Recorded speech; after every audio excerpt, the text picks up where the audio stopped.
हाय, मैं हूं आपका दोस्त जस्मीन पटेल। कैसे हो आप सब? आज हम बात करने वाले हैं एक छोटे से गांव के एक गरीब परिवार के लड़के समीर के बारे में। समीर के पिताजी गांव के मुखिया के घर में नौकर थे। समीर के घर में बिजली तक की सुविधा नहीं थी। पास के ही एक सरकारी स्कूल में समीर पढ़ाई करने जाता था। घर में लाइट की व्यवस्था थी नहीं, इसलिए होमवर्क भी नहीं कर पाता था।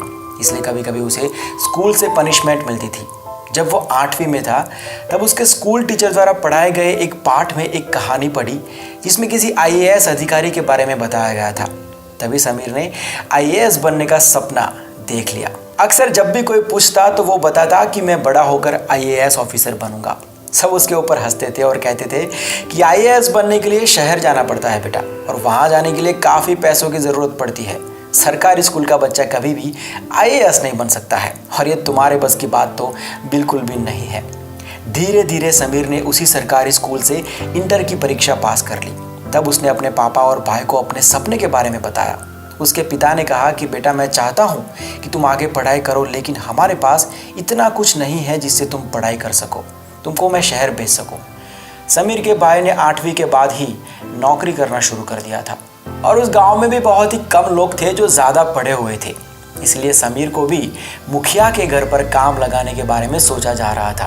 अगले दिन समीर को मुखिया के घर काम पर जाना था। काफ़ी सोचने के बाद समीर ने घर पर बिना बताए पढ़ाई के लिए शहर जाने का ठान लिया, क्योंकि उसके मन में था कि अगर मैं काम करने लगा तो कभी भी अपना सपना पूरा नहीं कर पाऊंगा।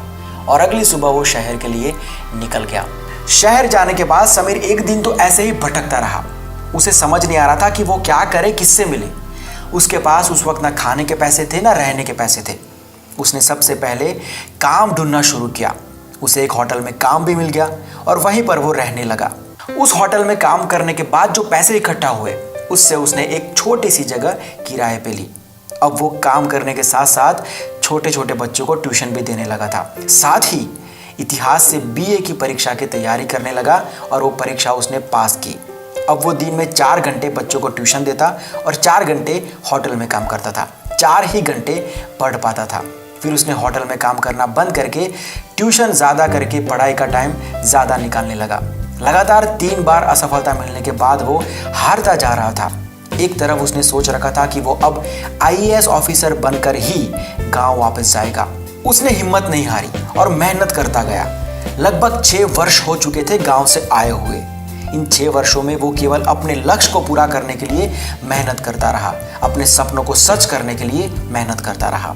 लेकिन उसने हिम्मत नहीं हारी। अगले ही साल आईएएस की परीक्षा पास कर ली। अब वो आईएएस ऑफिसर बन चुका है। उसके बाद वो गांव वापस जाकर अपने पिता से मिला, अपने भाई से और पिता से माफ़ी मांगी। पिता ने भी कहा कि बेटा, हम तुम्हारे हौसले की दाद देते हैं, और तुमने जो भी कदम उठाया वो शायद सही कदम था। अगर तुम यहीं पर रहते तो तुम आज किसी मुखिया के घर पर एक नौकर की तरह काम करते। सो moral of the story is, अगर आप जिंदगी में सच में कुछ करना चाहते हो, सच में कुछ बनना चाहते हो, तो आपको दुनिया की कोई ताकत रोक नहीं सकती है। हाँ, अगर आप किसी के कहने की वजह से या तो फिर बाय फोर्स कुछ कर रहे हो तो आपके पास 1000 बहाने होंगे उस काम को ना करने के। अदरवाइज आपको तकलीफें दिखेगी ही नहीं अगर आप सच में कुछ करना चाहते हो तो।